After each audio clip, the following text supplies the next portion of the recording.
Hello and welcome to Artwork, a conversation with creative people about the joys, the challenges and the mundane moments of living an artistic life. We're your hosts, I'm Poppy Rose. And I'm Bree Robertson. And our artist today is Phoebe Kim. Phoebe is a Korean-Australian visual artist currently residing in Berlin. Her works are inspired by personal encounters and conversations that reflect on discrimination, racism and question self-identity. After spending some time overseas post-graduation from art school, Phoebe worked as a full-time gallerist in Sydney for a year, while also balancing 5 exhibitions. She then bravely decided to take the leap and pursue her art fully, leaving financial stability and familiarity behind. And at the end of 2019, she bought a one-way ticket to Berlin, where she is now officially a self-employed freelance artist. In this episode, we talk about how everyday racism has become the norm for Phoebe and how she responds to that through her art. What it's like to move to a brand new city on the other side of the world to pursue a creative dream, and ways that Phoebe is making her art accessible for everyone. Let's dive in.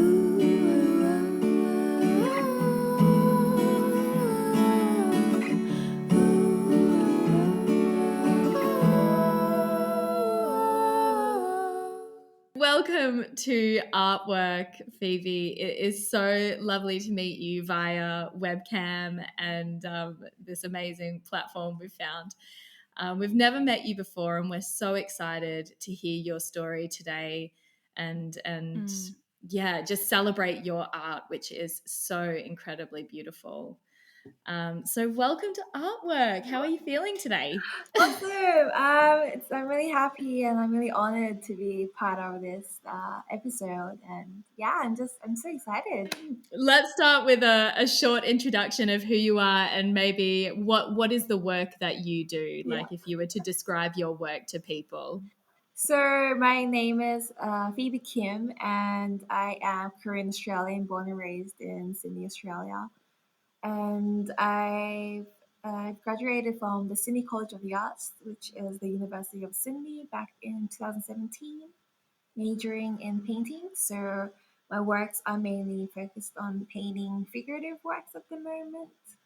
And yeah, so it's a bit like vibrant, a bit of, I love sarcasm, so it has a bit of humor in some of my works as well. And it is like a process for me. So my paintings have developed over time, and I believe they'll continue to develop. So, but I would say that my style is still very prominent in the works. So yeah.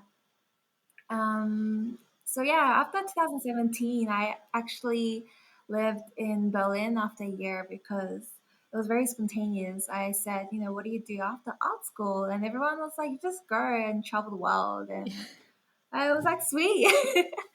So I packed my bags and I went to Berlin for the year. I did a residency for 2 months at the Berlin Art Institute, and I got to meet a lot of different artists, and I got to understand a little bit of the art world and how it functioned and whatnot.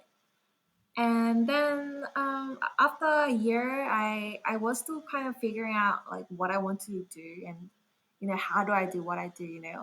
So I was applying for some shows. I did like a show in Berlin, and then as part of the Art Spring Fair that happens every year. But that was also I think tied with my residency. And then after I had I did an exhibition in London. It was a group like an art praise that I was part of. And then I just came back to Australia after that because I wasn't really sure where I was headed. So I came back to Australia for 2 years. Yeah. And then I worked as a gallerist for those about a bit over a year actually. And it was nice. I was financially stable, and it's nice being surrounded by art and, selling the art and managing the gallery. But I lacked a bit of freedom, I suppose. And also at that time, I was working as a full-time gallerist, as a sales consultant as well. But I actually had like 4 or 5 exhibitions that year. That same year, I was working full time. So I would work from like 9 to 6, and then I would be in the studio from like 7:30 to like 1 a.m. in the morning, just painting because I had all these exhibitions lined Oh up, my but I gosh. didn't have enough art. And I couldn't, keep showing the same art. Oh I want my to make god. something different. Yeah, so I that year it was really like Wow. hectic for me. Like I barely slept that year. I barely socialized. I mean, I tried to balance it out, but it was just getting too much. And then a part of me, I guess, was like, I wanna try this. I wanna do like full time art. And I really just want to Mm. challenge myself because if not now, like when? So I Mm. was like, Yeah. okay, like Yeah. let's try this in 2020. Let's give everything up that I've had as a sales consultant, and being I'm the eldest in the family, and I don't know about you, but there is some sort of responsibility of being the first child, making the money and graduating from uni and all that. But after some like time with my mom, I was like, look, I really want to try this. Like, I feel like I could regret this when I like later on in my years if I don't do this now. And so after it was very spontaneous, but I thought, you know what? I want to go back to Berlin. I want to completely like start fresh. And so I booked Wow. flight tickets like very quickly after that, and I bought one way tickets straight away, and I packed my bags and said goodbye to my friends and family. And I had my first solo show in Sydney, which was amazing. And then I was like, oh, but it could be my last because I don't know when I'll be back. So it was a bit of Wow. a sad but nice start of leaving Sydney with a solo show, like bam, and then okay, I'm out of here. Mm. And yeah, so I packed my bag in 2019, and then I flew over during Christmas. And it took me out like almost like 9 months to get because it wasn't planned, Like I said goodbye to my job, and Mm. I was like, okay, let's do this full time thing as an artist. But I could have started in Sydney, like I could have built that up in Sydney, but I just felt like I needed to get out of there. I don't know why. I'm still figuring that out, but I don't know. There was a big part Mm. of me that kind of missed Berlin, and I still don't know why, but there's some sort of like some strings attached to it. And I was like, if I want to start fresh, I want to completely do it on a different level and like completely challenge myself with the cultural differences and Mm. everything. And if I'm starting fresh, let's do on a clean slate. So yeah, in Mm. 2020 came along. I couldn't do much, honestly, and so I really believe that that time of during the pandemic was really a rest period for me because I was working so hard, and then bam, like Mm. I can't work.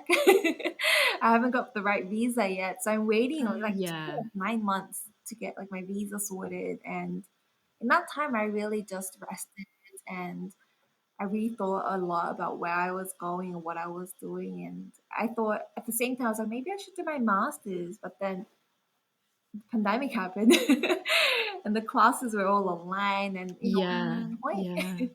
So, yeah, I started that. And then, so it hasn't actually been that long, I would say, since it's been officially since last October. Yeah, since I've decided to, Wow. okay, Oh my actually starting gosh. off. Wow. So, now I've been in Berlin for a few months now, and I really feel like I'm just slowly starting to like spread my wings. But it's taken so long. Yeah. I feel like Mm. anyone who hasn't kind of moved to a really different place in a new country really can't comprehend like the process of making a new life in a brand new place, Mm. especially when there's a language difference as well. And I always felt like I didn't move to Berlin in a pandemic, but it still took me about 2 years to feel really settled For in sure. Berlin. Mm. It's such a process, and it's so brave of you to just go, Yeah. right.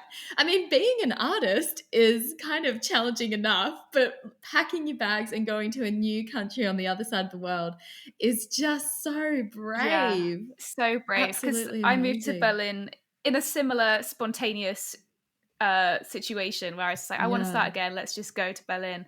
But I mean, Berlin back to England is 1 hour, 2 hours on the plane. But you've moved all the way, like literally the other side of the world. I just can't commend that bravery enough, honestly. Yeah. But because I really like it's because it's like so far, I'm on the other side of the world. But I think because of that, Yeah. there's no excuses. There's no like, oh, I'm just gonna go back to Australia for the weekend.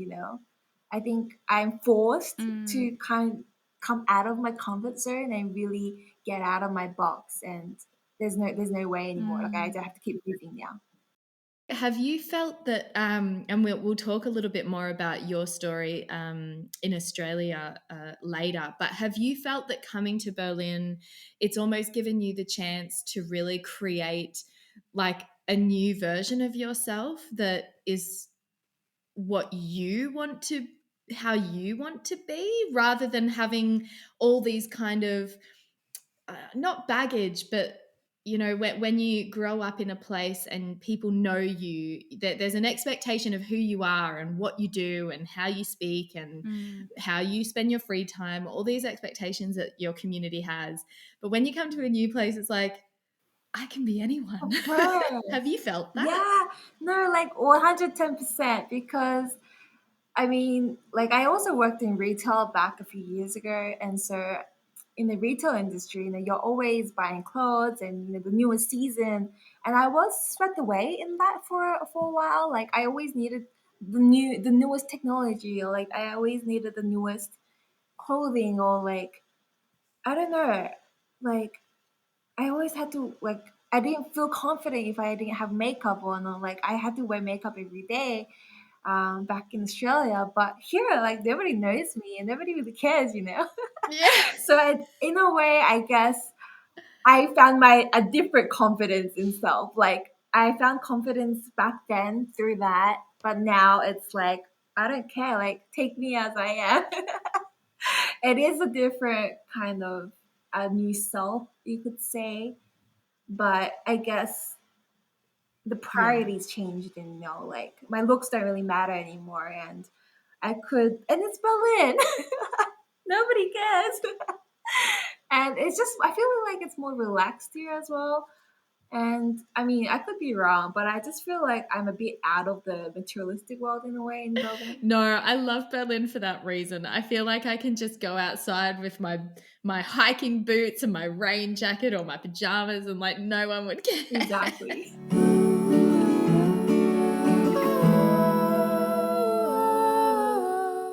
I was wondering, Phoebe, when art kind of became something that you were exploring in life, was the creative arts always something that was encouraged for you and your family growing up as a child, or was it something that you kind of found later on?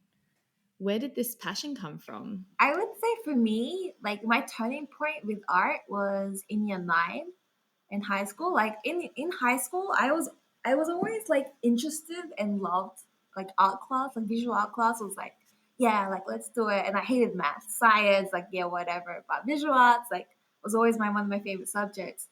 But I think it was year nine. I'm not sure why, but I was like, Mom, I wanna do art like for good. And she was very supportive though. And she was like, I want you Wow. to do what you want to do. And I felt like at that time I could, with the skills I had, I could develop it further. And so I was like, yeah, yeah, like I really want to do this. And so, in at the end of high school, you like choose like the universities that you want to go to. And so for me, like I think from my memory, Yeah. I remember I only put one, because for me it was either I go get it in here or it's nothing. Like if I did get into this art school, then there were so many art schools at that time, but for some reason it was Wow. the University of Sydney, the visual arts sector, and I was like, if I don't get into this, then I'm not going to do anything else with my life. So I think I was very certain from a Wow. young Oh my age, gosh. because there was nothing else that piqued my interest ever. Yeah. So it was something that I was very Mm. straightforwardly like running like towards to, and very funnily enough, I did get in, and it was smooth sailing, I guess, in that sense. Like all the doors opened for me in that path, and nothing else really hindered my perspective of wanting to do something different along the way. And yeah, and also another thing was that my dad, like when he was younger, he wanted to become an artist, which is amazing. But he was Oh, always not, he wow. wasn't allowed. Like in his period of time, like my grandpa was, I think he was some sort of educator, like a teacher or something. And my dad wasn't allowed to be an artist because at that time it wasn't a job for him, or like as part of the family, like you shouldn't be an artist when Mm, your father is the like, teacher. So I guess that was that kind of prestige of holding that family value in mm, that sense. And then my dad's from Korea, so it could have been, it's a different culture and a different perspective, you know. But hearing that, I think they also encouraged yeah, me further because in a way it was living a dream that they could never have.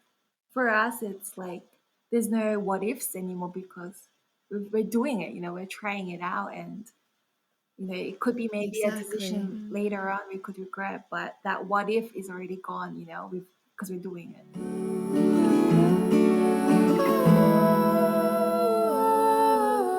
So you said that your art has kind of evolved and developed and probably still will develop. And this is something I actually wanted to ask you about because I've never been a visual artist and I, to be honest, don't know much about what it's like to be a visual artist.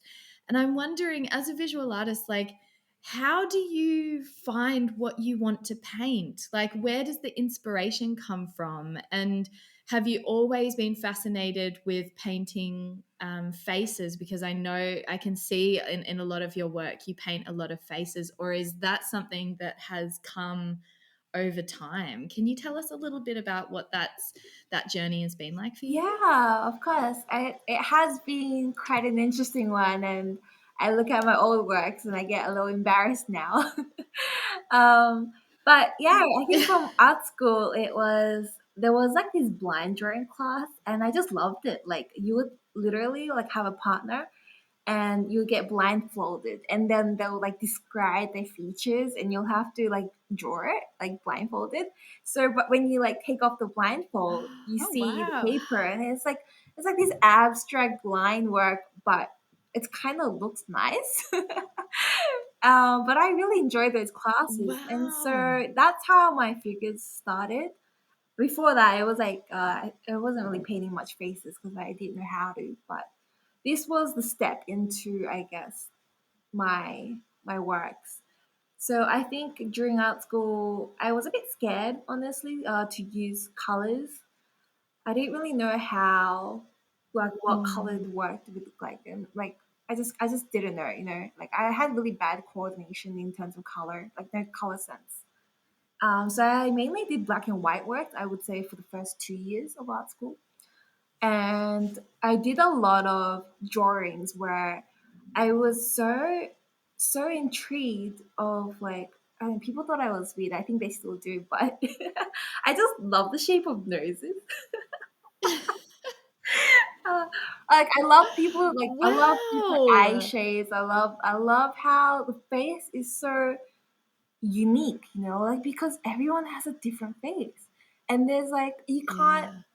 you can't have the same, like it's very rare that you'll see maybe like a doppelganger, but the fact that you can get so many different combinations of different like varieties of faces, it was just so unique for me, and so I was always Mm. intrigued. So like yeah, the eyes are beautiful and the shape of eyes are like beautiful, but the nose, I was like obsessed with the nose, and I would be on the train and I was like kind of, I don't know what you call it, like an experimental drawing. I would just sit on the train, you know, long commute hours, and I would just like quickly like sketch the person behind me or someone I would see that walks past. And this was the concept that I kind of followed through with, which was the documentation of time.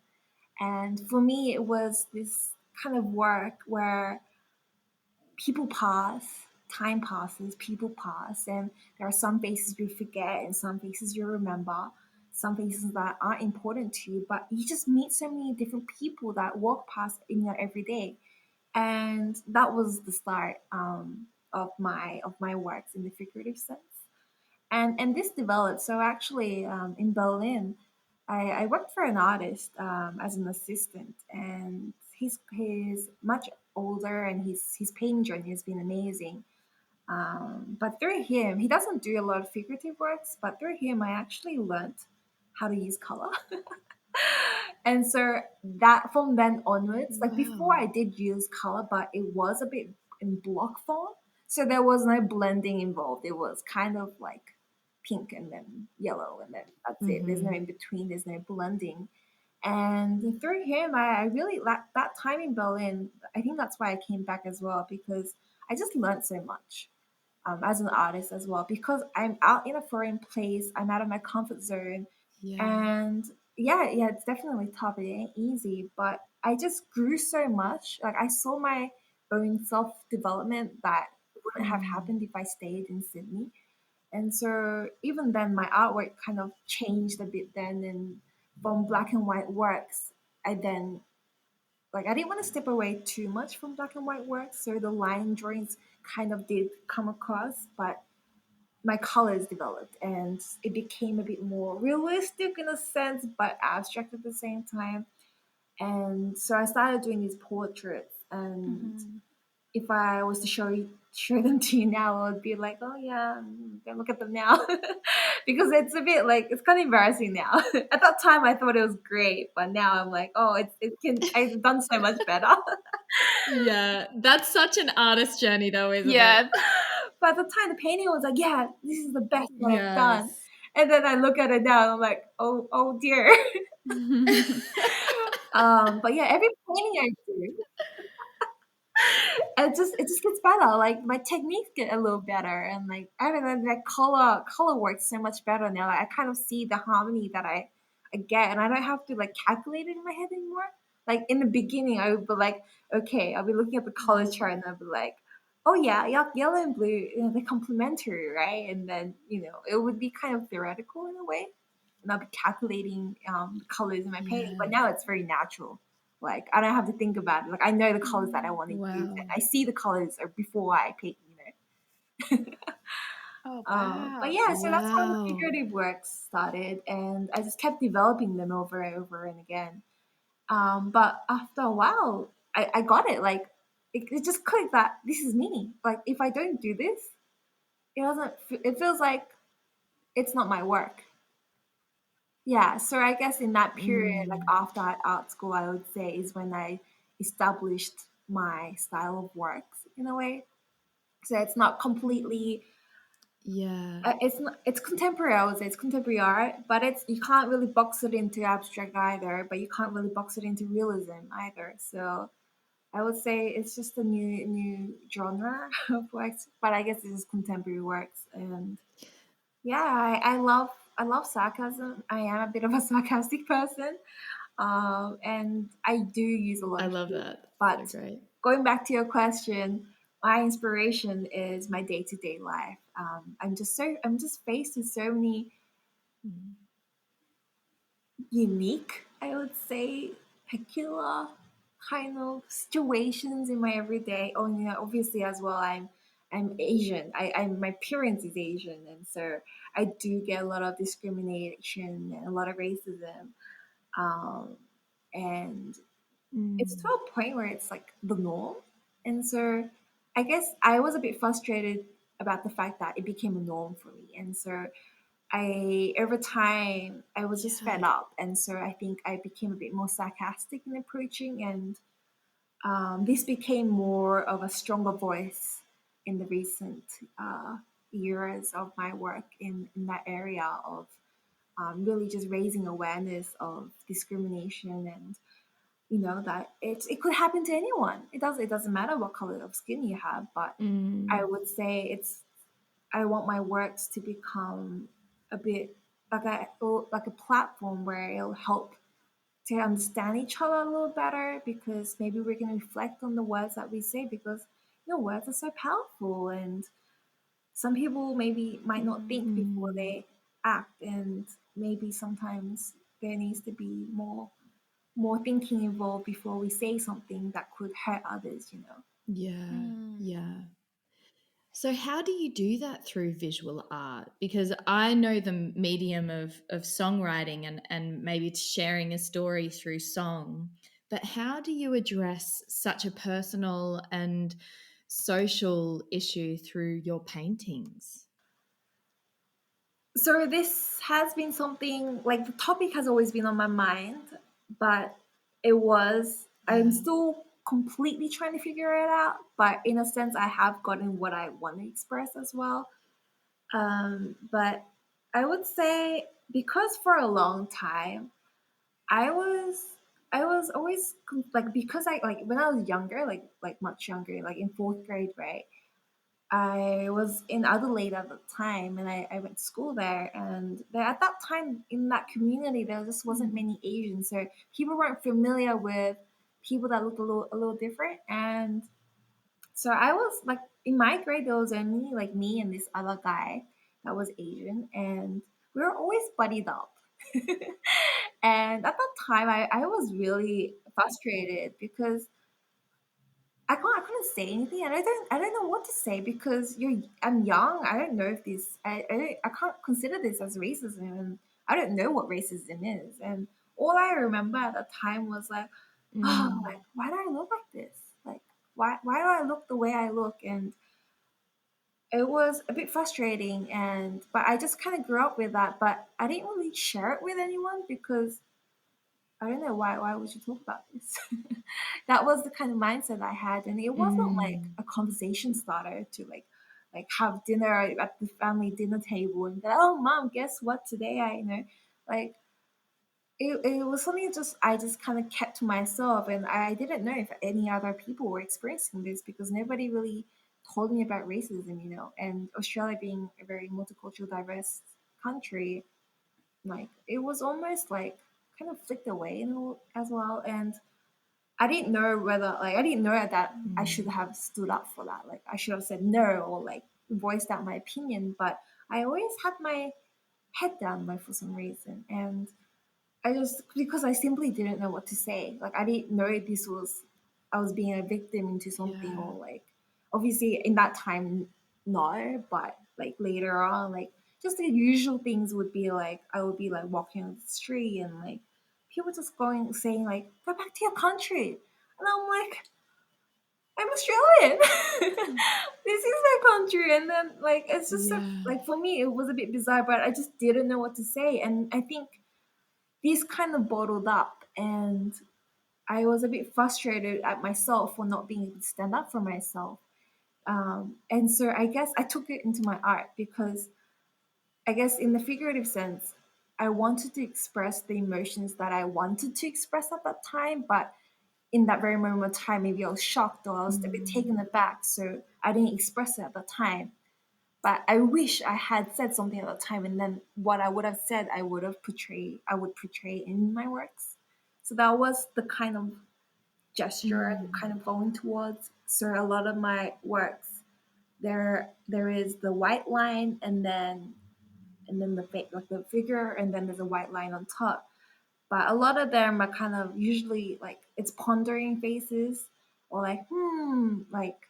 But sometimes some of them there's a piece called "Do you eat kimchi every day?" And so the how I got to that painting was because people would be like, "Oh, where are you from?" And I'd be like, "I'm Australian." And they're like, "No, no, no, no, no, no. What Asian are you?" And I'd be like, "Oh, my ethnicity. Oh, well, I'm Korean." And then they're like, "Oh, you're Korean? Do you know kimchi?" And I'm like, "Yeah, yeah, of course I know kimchi, the fermented cabbage, a side dish of one of the popular Korean dishes." And they're like, "Do you eat kimchi every day?" And I'm like, "What?" Like, yes, yes, I'm proud to be Korean, Mm. Australian, but what a ridiculous question. I just laughed at that, and I was like, Yeah. what? Like, Mm. I don't know. I mean, I guess I could eat kimchi every day, but I don't. I live in Australia. Like, there are so many amazing foods I could eat as well at Yeah. the same time. But why? Like for me, it was a bit like, why are you asking me this? Like, what's the point? Like, what are you trying to get out of? Like, am I Yeah. meant to say yeah, yeah, I Mm. do, and then prove them a certain stereotype, or are they just trying to like cage me in the box like all Koreans, therefore kimchi, always eat kimchi? Or like maybe they do. I mean, I'm sure. I mean, if I wanted to, I could, but I don't. Mm. And so it's more the motive, like the underlying kind of motive, like what are you talking about? Like what are you trying to say?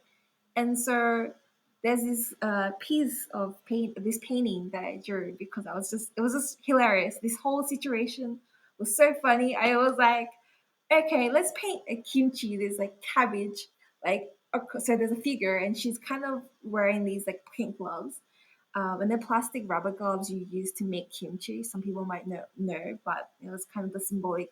When you make kimchi, you use these plastic pink rubber gloves, and she's kind of holding her hands up high, kind of like questioning, like a bit sarcastic with a bit of like sassiness, a bit of wit.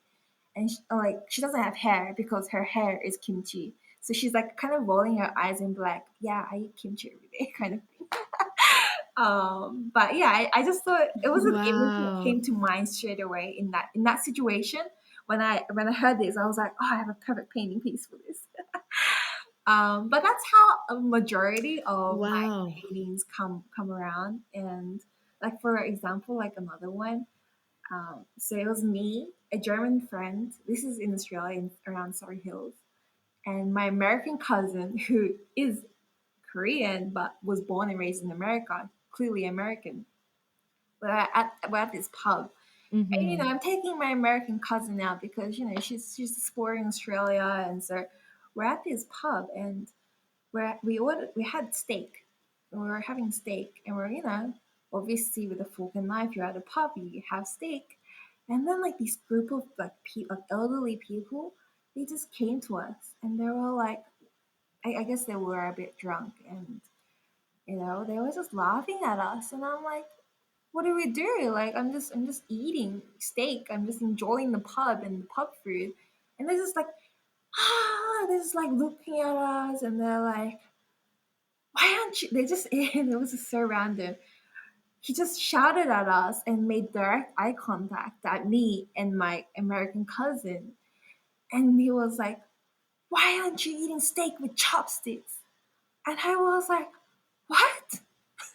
And I was like, Oh. what? What are you talking about? And so in that moment of time, the first answer, I was like, it's impractical. Why don't you eat it with chopsticks?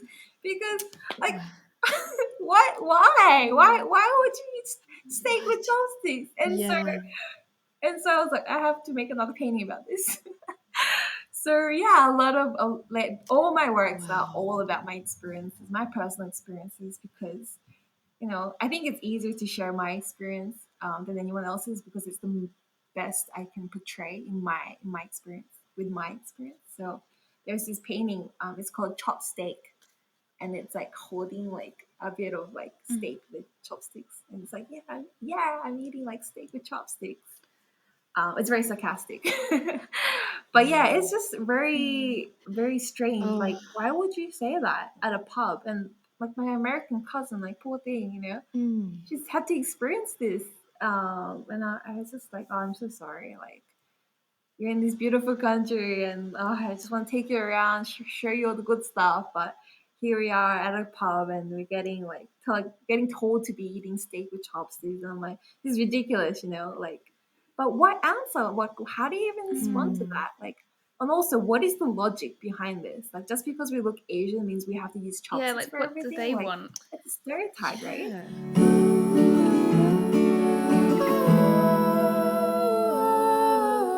Hello! Hello. It's your Artwork Podcast host, briefly interrupting this episode.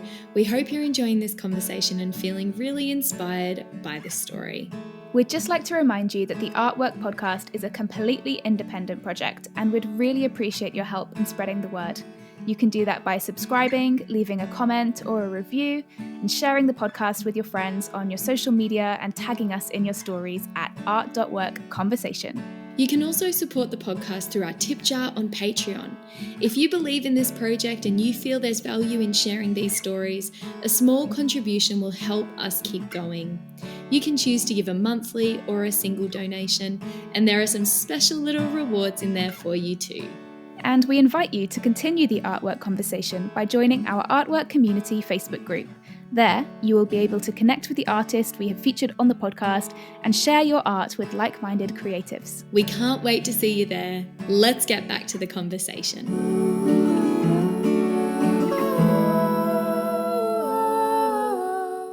When you get to meet new people. It's like, oh, where you from? It's a very casual question, and I don't take any offense. I'm like, yeah, yeah, I'm Australian.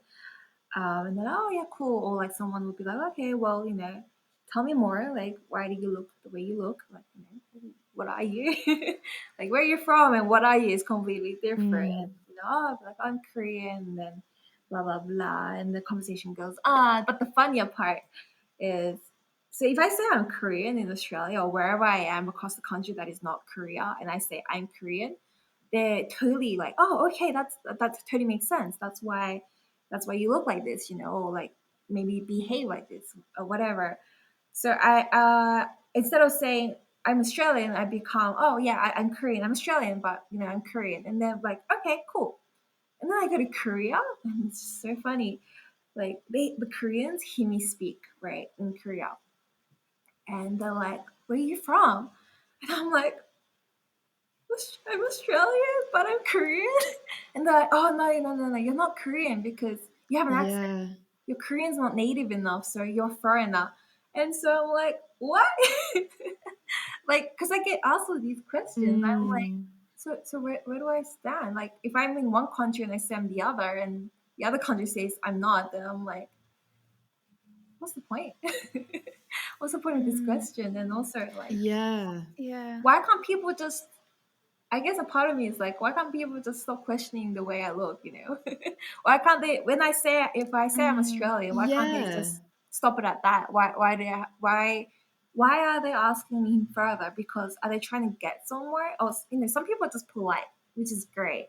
But some people, I feel like they're asking questions because they just want to, but also they have their own answer. So if I don't like guess the right answer, I'm wrong. Mm. Yeah. And I think that's just so mm, interesting. It's very fascinating. Yeah. I think you've really hit the nail on the head there, that people have an expectation of what the answer is going Exactly. to be, and when it's not that, they have to kind of recalibrate, like, well, I have to yeah. understand this. I have to put this in a box. Why is this not fitting in the box? And it's like, Exactly. why do we have to be in the box? We have to have boxes for Yeah, everything. we have to categorize or label. Yeah. We do, especially into like binary, even with like gender, and everything has to be like one down one end or the other. Like there's no in between. Like in our minds, it's hard to blur and like break down those boxes. But like something that you, when you're talking about this, like you seem very lighthearted and finding the Mm. funniness in these situations, which I just really admire, because if I was in your shoes, like I don't know, like I would definitely feel these comments very heavily. And I was wondering, like, do you feel like the heaviness of these comments in these situations? And does your art make that feel lighter for you? Is that a way to like kind of like process and get it out of your system? Yeah, yeah, for sure. Because I mean, yeah, I can definitely like there are definitely a lot of experiences where I'm a bit like, oh, that's a bit harsh. Like, oh, how am I gonna get through this? But I think I've just learned to accept it, and just because if I could just spend too much time thinking about what others say about me, and I don't even know them and they don't even know me, it's like Mm, I'm just killing myself, Like they're not even going to be thinking about my emotions or my feelings. So Mm. what's the point of me dwelling on what they say for too long? Like, and so I guess in a way, I do take it a bit more lightheartedly, but also because it's not something I've experienced like once in my life. It's like every day, like it's almost every day for me. So over time, it's just very naturally. It's like, oh, here we go again. Oh, I already know where this conversation will end. It's like that kind of, I've kind of shaped into that. I don't know whether that's good or bad, but definitely painting has become a way of me to, I guess, vent it out in a way, and kind of my mm, frustrations become Mm. released into my art making. And I just, I think through painting though, it really does relax me a little, calms me down, and I'm happy that obviously I don't. It does feel a bit light, but I'm happy that I can at least voice it elsewhere. Like, I don't know. I personally haven't seen a lot of works that talk about racism, like in my perspective. but I mean, maybe there are plenty of other artists that do, Mm. but maybe different experiences, which is amazing as well. But I guess for me, this is kind of a reflex mechanism in a way. Yeah, just a Mm. way to cope and just Yeah. to move forward. Have you had any experiences where you've shown your art, or like people who have found and seen your art online where they've been like, oh my God, thank you for finally like expressing how I have been feeling for so long? You know what?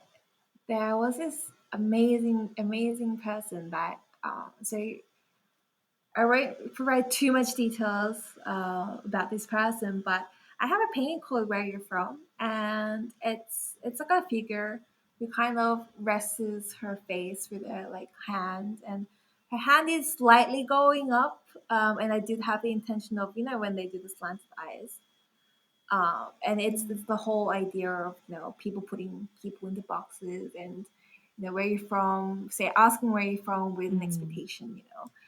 And I did like a very quick talk about that painting, because being asked where you're from and how sophisticated that question is. And out of the audience, this person came up to me, and um, yeah, he was Caucasian, and he was like, I can totally relate. And I was like, tell me more. And he said that he was like a native Australian. And so actually, like back in his like family tree, because Australia being, uh, with the what was the word? Colonized. Colonized? Mm. He's like in his upper family tree. They all stem from like London, and they were ex-convicts that were sent to Australia. And so when people ask him where he's from, he can't actually say that because it's a bit of a family pride issue. And so he said that he had to lie all the time. Like he would have to like name a different country or like make up a story on the spot. And so for him, he really didn't like being asked where he's from, because there is a bit of the hurt, and like, a bit of a thing that he doesn't want to share to everyone, I suppose.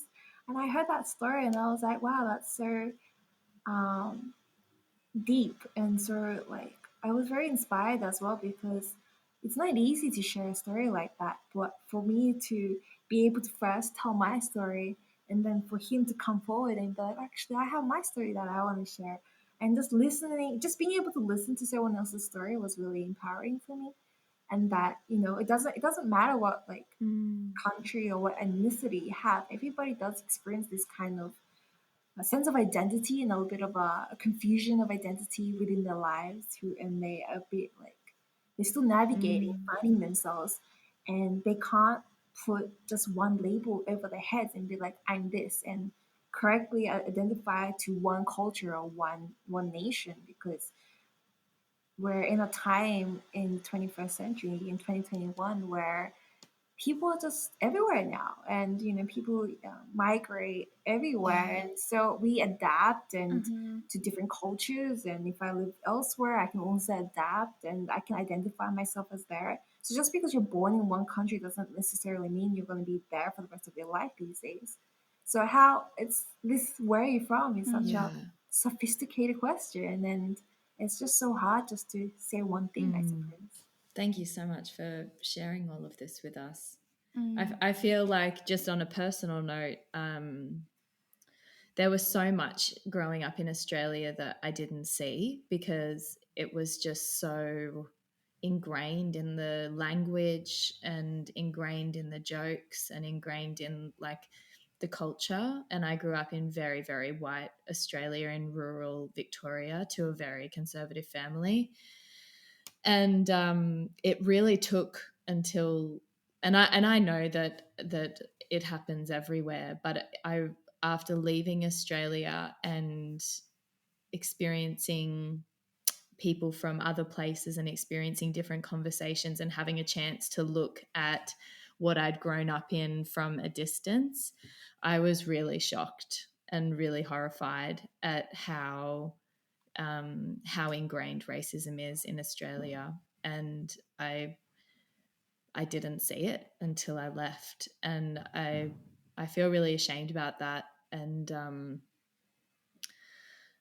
I feel a sense of responsibility now in some ways as a white Australian to challenge what my white Australian friends or family may say, and say that, like, that's not okay, that's not normal.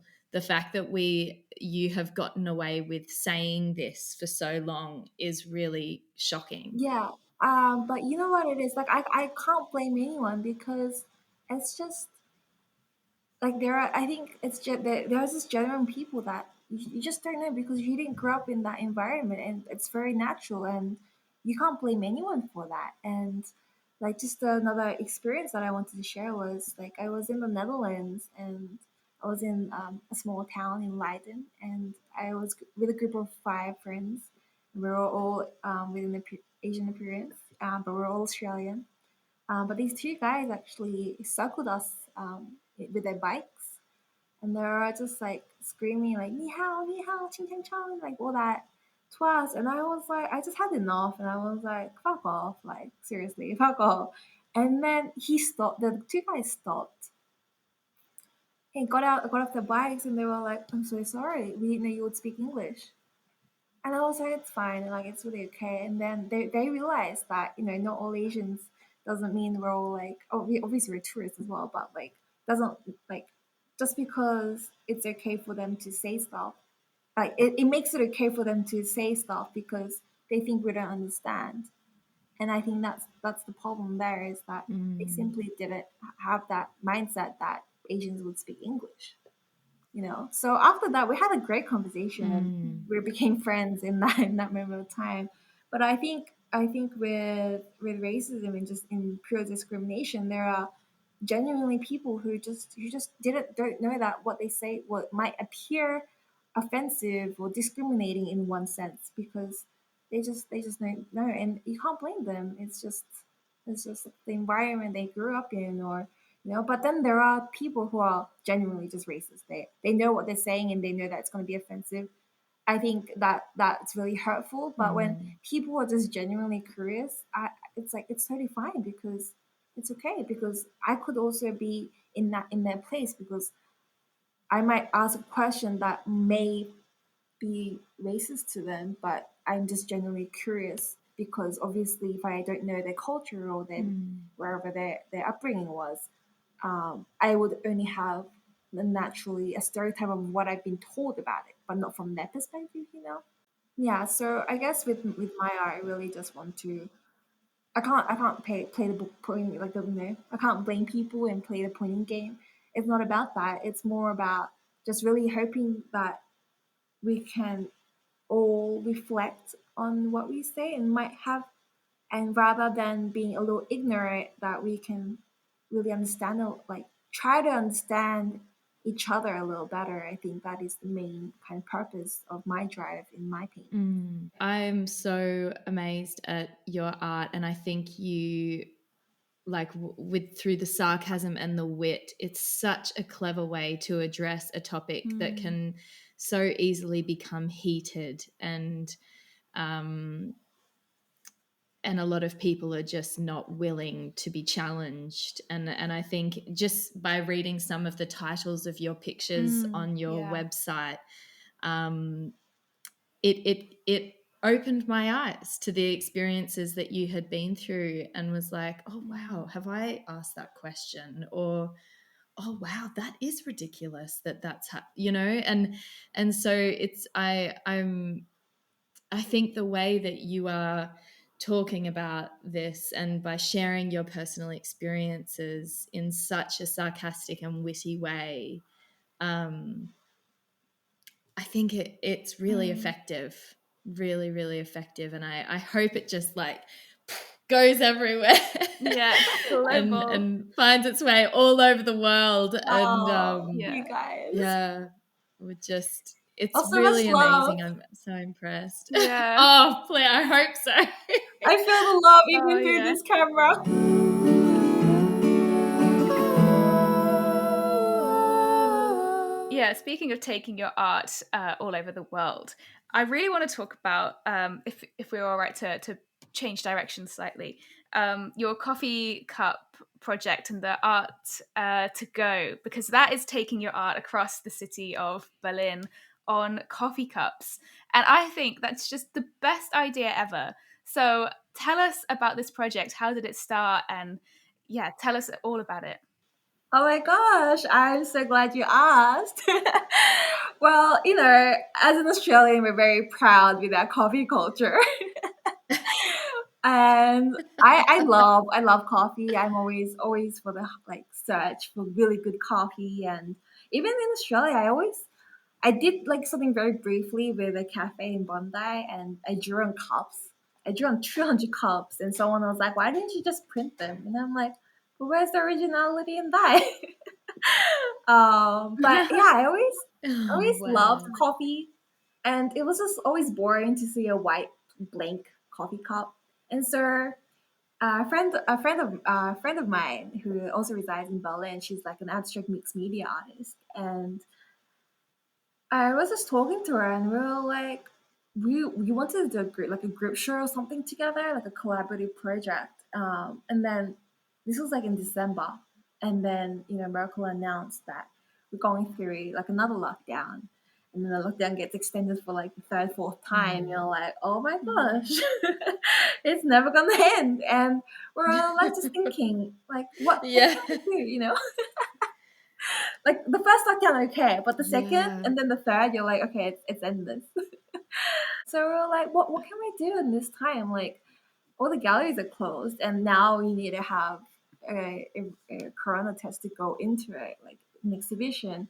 But I was like thinking, like, what can we do in this time? We can't just sit and wait around. We like as an artist, we always have to. We keep like we need to keep moving, keep like saying like waving our arms around, otherwise we just get like crumbled down and like forgotten, and it's gone. So what can we do? So Yeah. I was like, Yeah. you and I both love coffee, and maybe we can do something with coffee cups. And during this time, a lot of the cafes are only doing takeouts now, and what a great way to bring out these coffee cups. So I was like, let's find a Amazing. local cafe. And so for her, she already knew, she's like a regular, she loves coffee. So she goes around all these like cafes, and I went with her, and luckily the cafe that we wanted to go to, he was so happy with the idea. So we were like, oh, the title of the exhibition is going to be Kunst zum Mitnehmen, which is art to go, art to take out. And it was this idea of Mhm. let's show our art because we can't do it on the usual white cube, and let's pay for their coffee because regardless, there is a lot of expenses that we need to pay for when we do exhibitions anyway, like the rental fee and whatnot.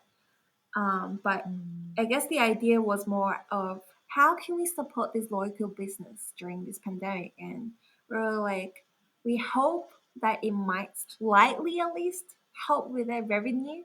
So we're like, we'll pay for this X amount of people so that they come. But we didn't want to promote it as free coffee event because we wanted to attract the right crowd. So somebody who would actually come see the art and not for the free coffee. Mm. But then they will Mhm. get a free coffee. So we Mm. supported the cafe by giving them a budget of an X amount and saying we'll provide the coffee fee so that they won't be at loss. And in return, we'll be able to exhibit our works on the coffee cups. So there was a lot of different ways we were thinking, Wow. but the stickers came to the right mind. So we printed out 10 different artworks and stuck them on the coffee cups. And yeah, we had our first launch about almost a month ago now. And it was surprisingly a great turnout, considering that I barely know anyone here. And Yeah. so my friend barely knows anyone too. So it was really like, we were really reaching out to a lot of Facebook groups at the time and just trying to promote it through the external channels that we had, and luckily it was better Mhm. than we expected. And I guess our also purpose was, it's so hard, especially because I just moved recently. It's so hard to find other creatives, and the purpose of Mm. this was to really just connect with other people. Obviously, with Corona in mind, practicing the regulations and the restrictions in place, the best way was to have coffee, but with distance and it's to go, so people don't stay around for too long, and it's not like an event, but Yeah. rather than attracting a huge crowd, Mm. it's more like a flow of people. Yeah, so Mm. that was the idea, and we Yeah. did it. And then the cafe owner was amazed. He was so happy to see people would be chatting and having coffee, enjoying the sun. And it's been a hard winter. Yeah. It's been dark, cold winter, and Yeah. Yeah. everyone's stuck at home. What else can you do? And we're always trying to find something to do outside, but it's just too cold. But luckily, the weather's cleared up.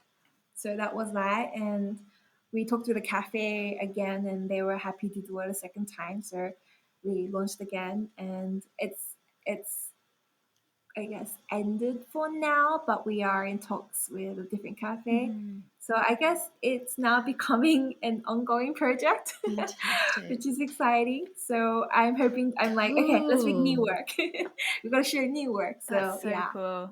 It's such a great idea. Yeah, and it's such a nice gesture, I suppose, because I guess it's not common for people to receive free coffee, because a lot of them, some of them were like Yeah.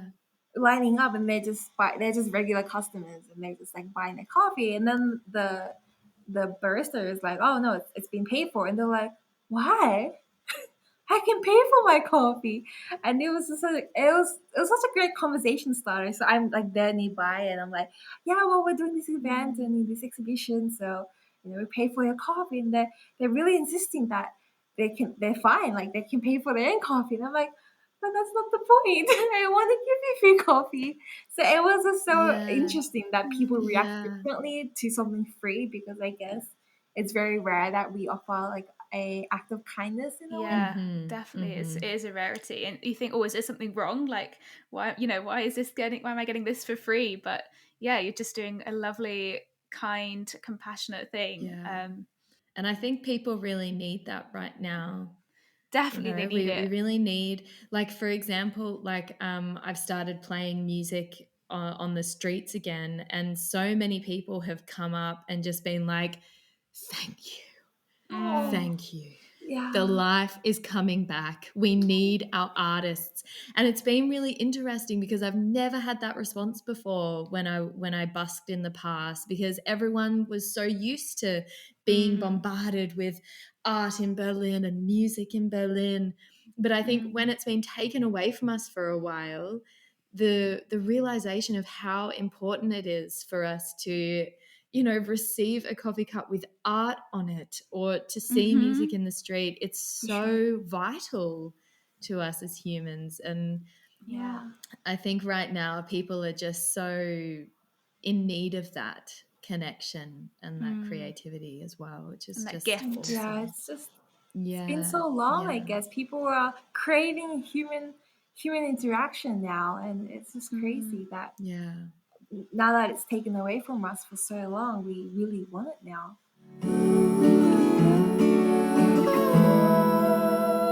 I also wanted to ask about your tote bags that I saw on your Instagram. You have some really lovely designs that you make, and they are available. So, do you want to tell us about those and tell our listeners how they can get their hands on one? Yeah, so actually, I started this in Australia just casually. Everything's very casual for me. I just kind of started, and then I'm like, oh, it's getting big. But I so this was actually, I started this right after I came back from Berlin in 2018. So that was when in like all the supermarkets in Australia was like, oh, we're saying no to plastic bags, and everyone was like, what? But then in Europe, that was already like a thing, and Mhm. so I came back and I was like, oh, it'd be so nice to have a tote bag, and it would be nice to have like a custom one as well, because why not? And so I kind of just gave it around to a few friends, and then they told their friends, and then they told their friends, and then it kind of got a little out of control, because I was working full time as an artist, full time at the gallery, and then on the other side Wow. doing my exhibition preparations, and at the same time I'm like doing these totes. So it was a bit hectic, but yeah, I love the idea of I think a lot of people were like, oh, why can't you just print them and make your life easier? And yeah, I can do that, but I don't know. For me, I just love the idea of originality. And so, like, because I did a lot of line works for Mm. so long, I was like, well, if you send me two photos, I will like change them into my style of drawing, and then um, I'll hand paint them on the totes. And so that was the idea. And yeah, so that everybody that gets a tote bag, there's no other tote bag in the world, and we can save the planet by a little bit, I suppose, and reduce the use of plastic by a little bit, and use totes more in Australia at that time. And yeah, and so that happened, and then I brought it back. The idea is originality, and it's just nice. I guess in the same way, it's very similar to the art to go kind of project, because it's like a bit of originality where people can just take it with them, and it's like art on their bag. It's like it's something a bit Mm. personal in a way, and like I usually like paint their portraits, or like their dogs or their family members, or together with the family and whatnot, and something that kind of holds meaning to them, and they can carry it around. And I like that idea. So It's that's beautiful. the thing with my tote bags. That's such a great idea. And I love the idea of like originality and having your art on everyday items, because I feel like in today's world we've got these mass produced things that we use all the time, and I just love that yeah, you're bringing your artistic offerings to things that people are using all the time, so that art can be a part of their life in a really accessible way. Yeah, for sure. I think growing up, a lot of people were also like the peers around me were very, or like they were a bit afraid to buy art, I suppose. So I Yeah. guess I want to also close that gap. Like it's not that Mm. hard. Like you don't have to Yeah. stay like, oh, be like, oh, I really appreciate art, but I really don't know like how it works and all that.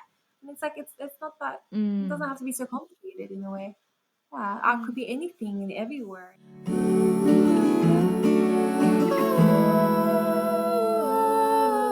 We ask all of our artists this because I think there's so much that we can learn from each other and each other's experiences. So I wondered if there's any advice that you would give to other artists out there from the lessons that you've learned on your journey. Because for me, self development happened because I challenged myself. So I would tell others to not don't be afraid to come out of your comfort zone, because that's where I would say the growth really Mm. happens. Yeah. And don't be afraid to fall, because you can get back up again. I always tell my friends this as well. It's like they're Yeah. always like, oh, you're so like, wow, like you're in another country, like how do you do it? Like I want to do that too. And I'm like, you can do it. There's no difference between you and I. It's just have the courage, just try it. And if it doesn't work, then oh well, but at least you tried. Oh, I love that. And like you said, don't be afraid to fall, because you can just get back up again. It's like, why have I been afraid of everything for so long? Like that's just like the antidote that I just needed to hear right now. So thanks for that. Mm. Oh, I'm so Yeah. glad. Yeah. Phoebe, thank you so much for sharing your story with us today. It has been Oh, amazing to talk to you. Yeah. So Oh, it's been amazing. me so too. amazing. Thank It's you. been amazing. I feel like I've known you guys for so long, and we're just catching up for I coffee or know. something. I know. I feel that too.